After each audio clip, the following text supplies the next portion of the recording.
Alam nyo, huwag niyong iisipin na lagi po tayong bata.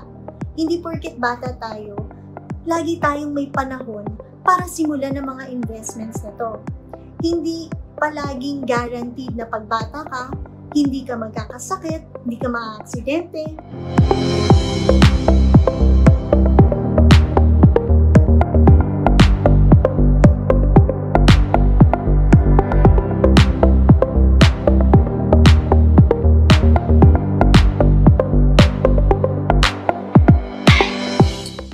Hi, this is Jung Fernando and I'm from Rampver Financials. Today I'm going to be talking about one of the most controversial topics amongst millennials, and that is investing. Yes, we will be talking about 5 of the most important reasons why young people must seriously consider saving and investing at an early age. Ang daming naglalabas ang investment options ngayon. Pero ang numero unong tanong ng kabataan ay, kailangan ko ba talagang mag-invest at this time? Ang dami ko pang gustong bilhin gadgets. Ang dami ko pang gustong gawin with my sweldo. Let me enjoy my money first. Matagal pa naman ako magre-retire eh. And so on and so forth. And so for today, I hope to be able to share with you some of my life experiences in this investment journey. But before anything else, I'd like to be able to take this opportunity to say thank you also to all of you who have so far subscribed to our official YouTube channel, Rampver Financials, and for those who continue to like and share our videos. Again, thank you so much for all your support. It really means so much to us. And so for today, you're in for another treat as we discuss the 5 good reasons why young people must seriously consider saving and investing at this time. So on top of the list would be time. We all know that young people still have the luxury of time to wait and let things grow. You still have a very long runway. Ang sabi nga nila sa investments daw, the longer you invest, the longer you park your money, the better for you. And in investing, may tinatawag na cost of delay. And so while you're still young, take advantage of the fact that you're still young and at this early age, you can already start your own investment journey. Sinasabi nila, when you invest early, you have a bigger potential of earning more. Why? Because of the power of compounding. Yung power of compounding works best if you let it stay and let it grow in that product for a very long period of time. So take advantage of that. Second reason is health and mental condition. When you're young, you're a lot healthier. You're more energetic, you're more fired up, motivated. You can still do a lot of things in this world. You can still have many other income streams and do overtime work. You can still have that larger capacity to earn more. And those that are very young, mas marami pang chances na makakakuha sila ng magagandang mga pwesto sa kung saan saang mga trabaho na wala na yung mga medyo may edad na. So take advantage of that fact because habang may mga ganitong opportunities for us, the larger the potential that you also have for earning more. At pag mas malaki yung potential mo for earning more, natural, mas malaki rin yung pwede mong maitabi for saving and investing. Also, when you're young and when you're still healthy, diba, galing lang kayo from college mas malakas pa ang memory nyo, ang utak ninyo in absorbing things. Alam nyo, yan yung nagiging problema ngayon ng ibang kliyente na medyo may mga edad na. Takot na sila to get into different investment options because nahihirapan na silang intindihin yung brochure nito or intindihin yung dinidiscuss ng financial advisor nila. Yan ang isa sa advantages ng mga kabataan.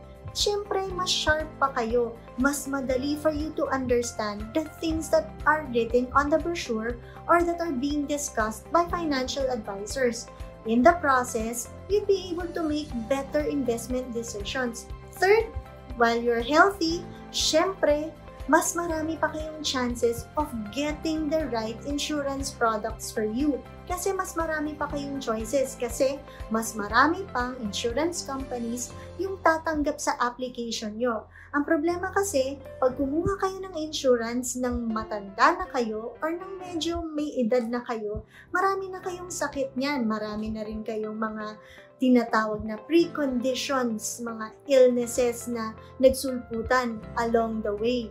Kaya, importante to take advantage na habang bata kayo, mag-apply na kayo kagad ng insurance ninyo, and then, while you're healthy, make sure that you get your own medical plans as well. Kasi yung chances of you getting approved dun sa application ninyo, sobrang taas pa. And mapapansin niyo yan, ang mga insurance premiums ng mga bata, mas mababa pa compared doon sa mga mas matatanda na kasi mas maliit pa yung risk that the insurance company is taking on you. So, diba, why wait for the time na hindi na kayo insurable? Why wait for the time na mataas na ang presyo ng mga babayaran ninyong premiums? Diba kukuha rin naman kayo eventually? Maaaring ngayon hindi nyo pa alam why you're getting that, what you're getting that for, but eventually, as you establish yourself and have other circumstances in your life, like nagpakasal na kayo, may mga anak na kayo, may mga ibang dependents na kayo, now you will realize the need for these kinds of products. So start them on early while you're still healthy and mentally capable pa. Third reason is technology. Ang swerte-swerte nyo ang mga kabataan ngayon. Unlike in our times before, ngayon, sobra kayong empowered with internet, the social media, and all that stuff. Ang dami nyo ng pwedeng investment options na madaling matutunan. And at this time, yung mga investment options na yan, ang bababa pa ng mga minimum requirements. Unlike yung mga times namin, iilan lang yan. Bangko lang yan, time deposit, insurance, tapos ang tataas pa ng minimum initial investment requirements. Kaya imagine niyo, ang konti lang ng options namin na pwedeng paglagyan at that time. So, take advantage of the fact that you have all of these options. And ang dali-dali, very accessible for all of you. Imagine, you can already start investing in the stock market kahit na maliit lang yung capital ninyo. Imagine, you can also start investing in a mutual fund kahit ang baba-baba lang ng investment amount nyo. So, take advantage of that. Fourth reason is the fact that you still are very much supported by the people around you. Of course, you're still young. They are more forgiving and tolerant of your actions, of your investment decisions. So, mas feeling empowered ka pa at this time. Wala pang masyadong kukontra sa mga decision mo. At pag nagkakamali ka, hindi ka pa naman nila parurusahan at i-judge unlike when you're already of that age. When you've already reached that certain age. Kasi tingin sa'yo ng mga tao at mga people around you, they can't expect much from you just yet because you're still young. So take advantage of that fact and make sure na talagang magtabi na kayo at this time. Alam nyo, yung support na sinasabi ko na yan, it worked well for me. I was so fortunate that when I was just starting out in this career, I had that great opportunity na yung parents ko, yung sister ko, supported me financially. Siyempre, let's face it, when you're starting it out in a career, kahit anong career pa man yan, maliit pa lang ang kinikita mo. And so, siyempre, hihingi ka pang konting allowance, konting pang-commute, konting pang-kain sa labas, and all that. Alam nyo, at that time, kung wala yung support na yun from my family, I don't know how I will be able to survive. I don't know how I will be able to save something for myself. And because of that support, I really took advantage of that. And yung konting natitira sa sweldo ko, kasi maliit lang naman nun ang sweldo ko, talagang religiously, continuously, I really saved and invested. And ngayon, looking back, I'm very grateful. Ngayon is payback time for me.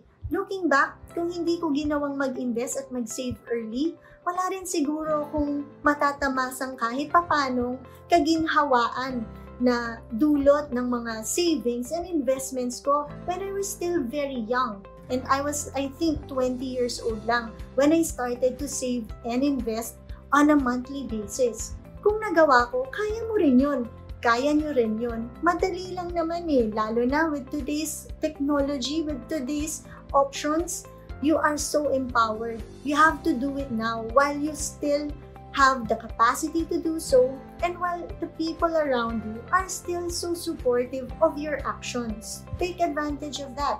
Still have less responsibilities. Siyempre, pagka bata ka pa, bihira naman yung may asawa na, bihira naman yung may anak na, bihira naman yung medyo ikaw yung uma-acting na breadwinner ng pamilya. Karamihan pa rin sa atin pag bata pa, diba? Parang you can be more selfish because you're still living for yourself, ika nga. So when you make investments or when you come up with investment decisions, at least, diba, hindi ka kakabahan na yung perang yon baka may mangyari, paano na yung umaasa sa aking mga asawa, mga anak, wala ka pang ganyang mga problemang iniisip. So take advantage of that fact na ikaw pa lang yung iniisip mo. And make sure rin naman that you be very responsible about it. You can be more adventurous and aggressive in investing because for most, yun nga wala ka pang ibang dependents, wala ka pang ibang obligasyon. Some nga, ang swerte-swerte, di ba? Parang ako, nung nagsa-start ako, may mga parents ako at mga siblings ako na sumuporta talaga sa akin financially when I was still struggling in this career. This is also the best time for you to accumulate and position your funds for your future goals. This is your best life stage, ika nga. Ito yung pinaka-productive stage in your life when you really can give it your all and earn as much and save and invest as much as well. So make sure wag niyong i-waste yung opportunity na to. Alam niyo, wag niyong iisipin na lagi po tayong bata. Hindi porket bata tayo, lagi tayong may panahon para simulan ng mga investments na to.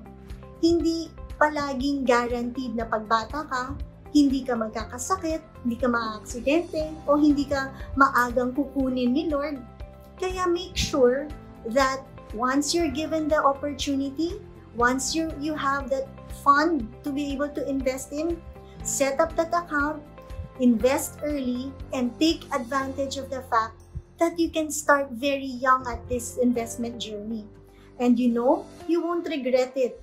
Alam nyo, ang i-regret nyo lang when you do this, when you invest early, and when you invest consistently at a young age, ang i-regret nyo lang eventually would be not investing more. When you start investing, after you watch this video, 5 years from now, balikan ninyo itong video na to, and you will say na, mabuti na lang, I acted on it. Mabuti na lang, nag-execute ako, at mabuti na lang, I started my investment journey. And so I hope this short video has helped you realize the serious need for us young people to start saving and investing for our future. Kung hindi nyo gagawin ngayon, kailan pa?